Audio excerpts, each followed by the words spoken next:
cherté de la vie, les Baka et leur tarification à vitesse variable. Comme vous le savez, moi-même j'étais à Abidjan il n'y a pas longtemps. Et c'est que le journal afriquexpress.info nous évoque ici. C'est une réalité que tout le monde connaît. La cherté de la vie gangrène presque tous les secteurs d'activité. Les produits alimentaires aux vêtements, en passant par le transport terrestre, dans les grandes agglomérations les plus flambes, les Ivoiriens ne cessent de se plaindre.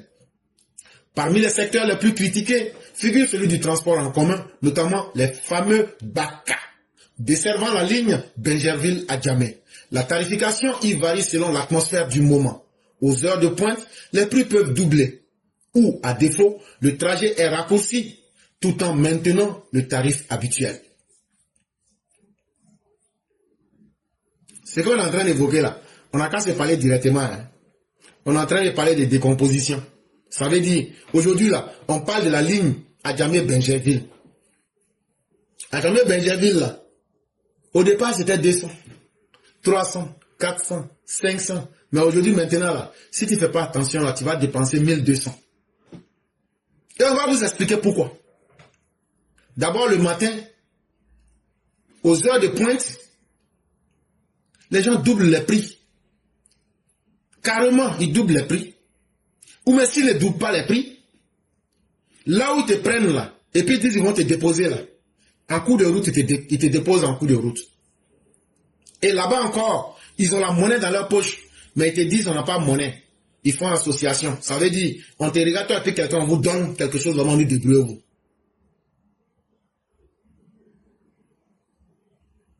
On souffre ici aux heures de pointe. Là où l'on payait 500 francs CFA, on paye 1000 francs. Avoir un véhicule, c'est déjà une peine. Mais après cela, il faut encore affronter les humeurs des apprentis, déclare M. Kofi, à la nouvelle gare de Bingerville, ce mercredi 4 juin 2025. Et c'est là qu'il faut saluer l'échangeur de Faya. Parce que, quand moi je suis allé au début, j'ai dit, mais est-ce que cet échangeur-là, ça va avoir son effet? Mais c'est plus tard. Quand ils ont ouvert, j'ai vu, en bas là, ça fait une très grande différence.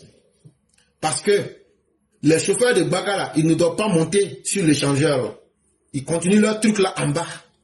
Et ça fait vraiment une grande différence. Et ça aide vraiment. Mais les chauffeurs de Baka doivent retenir une chose.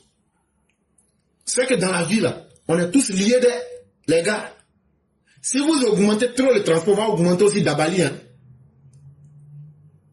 Quand on va augmenter Dabali là, les maisons dans lesquelles vous sommes là, on va augmenter ça aussi. Ça veut dire, les pioles, on va augmenter le prix aussi. Les gars, on n'a qu'à sciencer pour faire les choses d'une manière qui arrange tout le monde. Ça là, ça sera mieux pour nous tous. Parce que les gens se plaignent trop, les gars. Et ça là, on doit se dire ça en dialogue direct.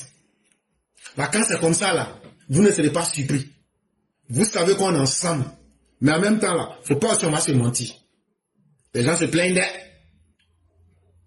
Une passagère du nom de Fatima confirme ce constat. Ils n'ont pas pitié. Quand on veut négocier là, les apprentis, sans aucune morale, insultent tout le monde. Finalement, on laisse tomber. Fatima dit, ils sont trop impolis. Ils parlent mal. Tu es là, tu regardes tout ce que tu peux dire, tu dis, que Dieu n'a qu'à me donner longue vie. Si tu insultes quelqu'un, demain là, pour toi va arriver. C'est comme ça, il y a un apprenti Baka. Il était là, il était en train d'insulter un Adamanato. Il dit le gars là, c'est quand chez nous au pays, quand tu es ton pied pleque, on t'appelle Adamanato. Il a fait sortir le gars de son Baka. Il n'a pas donné le transport du gars. Le gars lui dit, donne mon transport. Il dit, lui donne pas, que lui n'a pas monnaie. Le gars lui dit, je te laisse avec Dieu. Et puis il répond au gars, que je te laisse avec ton Adamanato. Le gars lui dit, est-ce que tu penses que c'est moi-même là? J'ai demandé à Dieu de me donner une maladie là.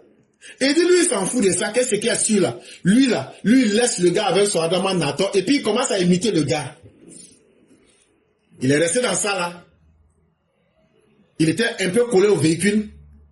Par erreur, son chauffeur a roulé en même temps avec le Baka. Baka est passé sur son pied. Il y avait le quin dans son pied. Il a crié. Il est devenu un attend sur place. Ah! Tu te manques de quelqu'un, non? Lui-même, là, il est devenu un attend.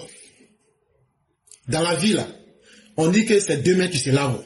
Mais deux personnes qui ont mal au dos, là, elles ne peuvent pas se coller l'une à l'autre. Hein? Les gens, là, les gars, vous encaissez beaucoup de droumous. Hein?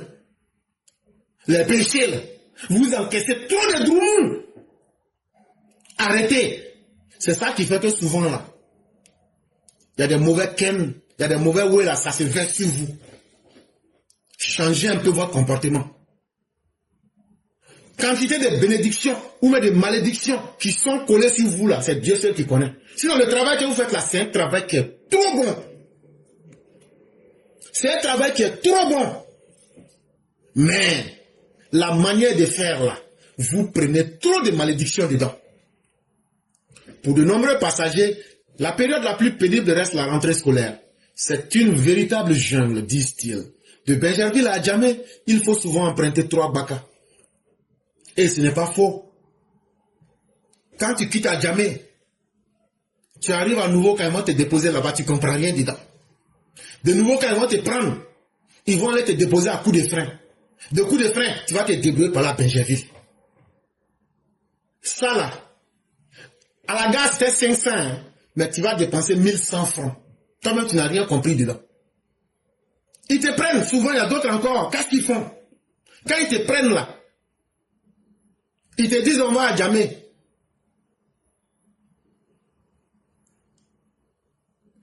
Ils te prennent à Benjerville. Hein. Quand tu arrives à Nouveau Goudron, là, ils ont déjà pris leurs 300. De Nouveau Goudron, d'autres vont te prendre, ils te disent qu'ils s'en vont à Adjamé. Eux, ils te prennent. Hein. Vraiment, ils ne vont pas te déposer à Adjamé. Il faut bien te renseigner. Hein. Et puis, il faut les regarder, il faut connaître. Pour leur dire, avec moi, ça ne passe pas. Sinon, là, ils vont aller te déposer à la vie. Et ils vont te prendre 500. Maintenant, là, de la vie pour aller à Adjamé, là, tu vas te débrouiller à 2 taureaux pour aller là-bas. 2 taureaux, c'est 200. Un trajet qui devait te coûter 500 francs, ça t'a coûté 1100 francs. Ça veut dire, il y a eu un surplus de 110%.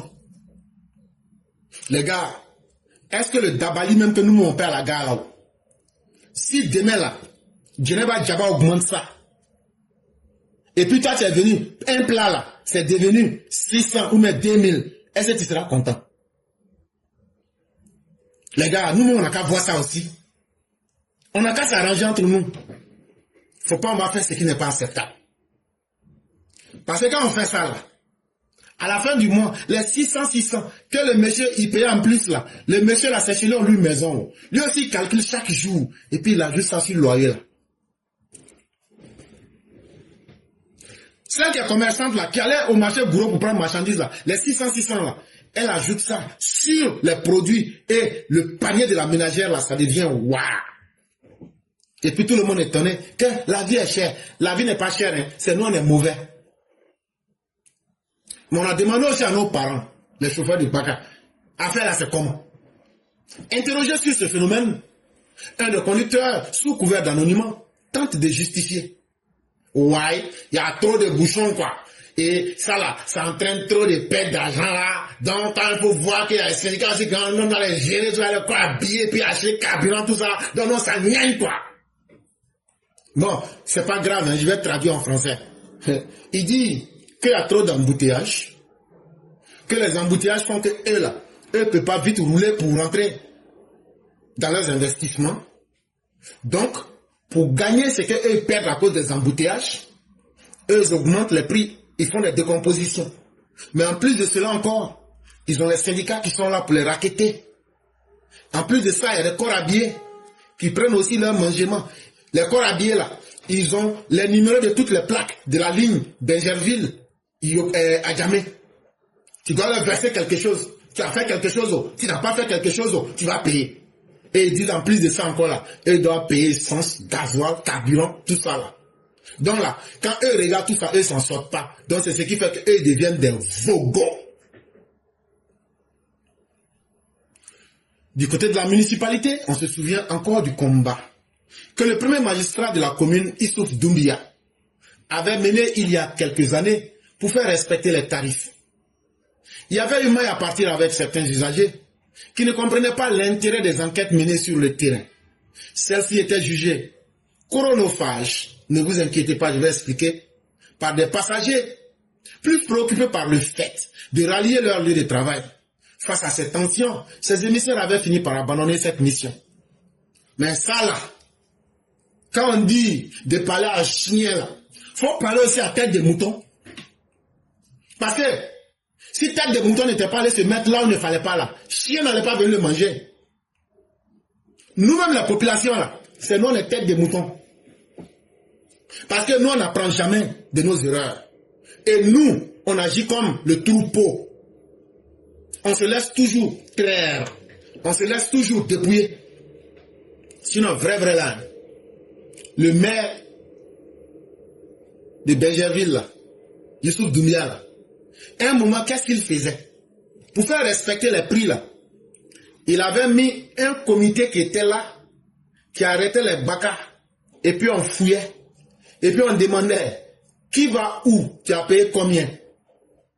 Mais qui est venu dire, ah, vous nous perdez notre temps, ah, ça là, faut pas à cause de vous, on va aller arrêter au travail. Ah, c'est chronophage, c'est chronophage. Chronophage, là, ça veut dire, ça prend beaucoup de temps. Ah, de la manière, c'est chronophage, là. C'est comme ça si ça devient aussi dépensephage. Si tu n'aimes pas chronophage, tu vas tomber dans dépensephage. Donc c'est nous, on s'est mis dans cette situation. Même quand les gens veulent nous aider, c'est nous, on vient leur dire, ah, ne nous aidez pas, oh, ah, c'est bon comme ça, oh, vous nous perdez en temps, c'est nous, on se plaint, mais nous, on ne fait jamais rien. Donc, ceux qui étaient obligés de faire ce travail-là, eux disent, ah, quelqu'un qui est malade, on dit tu es malade, il faut te calmer, on va te soigner. La personne dit, c'est toi-même qui es malade, sinon moi, le malade, là, je ne suis pas malade. Toi, tu vas faire quoi? Donc, ces personnes-là ont laissé ça entre les chauffeurs de Baka et puis les populations. Mais, comme on le dit, c'est comme ça que la vie est haut. Dans la vie, là,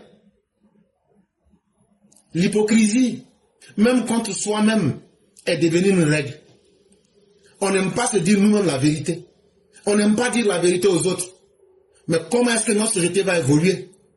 Voilà la question que je vous pose. Et d'autres ont profité de cette faiblesse de notre société, qu'ils transforment en capitalisme mal interprété pour l'exploiter à leur bon vouloir. Ah, tu vas parler là, c'est le capitalisme. Là. Moi, je regarde. Si vous-même, vous n'êtes pas courageux pour défendre vos intérêts, ce qui doit coûter 100 francs là, je mets ça à 250 000 francs. Si on me demande, ah, c'est le capitalisme, c'est la loi du marché, hein, c'est pas moi-même. Alors que le carburant a diminué. Il n'y a personne parmi les Ivoiriens qui peut demander pourquoi le carburant a diminué, mais pourquoi vous, votre transport ne diminue pas. Ça là encore, on dit c'est Ouattara qui doit se lever pour venir demander encore pour nous. Chers Ivoiriens, réveillons-nous. C'est comme ça que vous allez faire la Tabaski. D'abord, il y a un ramba entre vous et moi. Vous allez manger vos moutons là. Même os, vous ne m'avez pas envoyé. Même os, vous ne m'avez pas envoyé. Mais Dieu est grand. Mais la prochaine Tabaski là, j'espère que peut-être c'est parce que les prix étaient chers cette année que vous n'avez pas pu m'envoyer un peu. Mais c'est pas grave. Comme on est ensemble là, je vous dis ça met. Mais l'année prochaine là, les moutons là, je vais dire à Adjumani, papa, pardon. Les moutons qui vont venir là, nous on s'en fout que c'est gros mais c'est petit. Oh. Nous on sait que 1 kilo de mouton là, c'est 4500. Je ne cherche pas à savoir s'il y a os dedans, mais s'il n'y a pas os. Moi, je ne cherche pas à savoir ça. C'est 4500. Maintenant, les 4500 là, on va déposer bascule. Là où on vend les moutons, là, on va déposer bascule. Quand on va déposer bascule, si Traoré vient payer mouton là, une fois qu'il dit ces moutons là, je veux là, on prend mouton là, chouette, on le dépose sur bascule. C'est un mouton baoulé quoi. Mouton là fait 10 kilos, avec os tout un corne. ça fait 10 kilos. 10 fois 4500, ça fait 45 000. Ah non, vous savez, j'ai payé nourriture. On dit, le prix du kilo plus de 20 000, point. Donc, tu vas payer 65 000 pour prendre ton mouton, tu t'en vas à la maison. C'est fini. Parce qu'il y a trop de magouilles dans cette histoire de Tabaski. Des moutons qui ressemblent à des chats. Quand tu demandes à la personne, tu as payé à combien? J'ai payé ça à 500 000. 500 000 là, c'est pas prix de moto Suzuki ou même prix de moto Saloni. 500 000. Et le week-end. Donc, mouton chat là coûte maintenant. Prix de moto Suzuki. Frère, tu as fini de payer là-haut. Quand tu as fini de manger là-haut, c'était pas mieux, tu vas payer moto pour faire l'ordre avec ça. Ça va te rapporter plus. Hein. Donc là, comme on ne réfléchit pas beaucoup là, les autres sont en train de profiter de nous dans tous les sens. Sinon ça là, si tu avais payé moto Saloni là, ou même tu avais payé Jakarta là, tu allais même avoir des copines dans le quartier. Hein. Même tu allais avoir femme gros.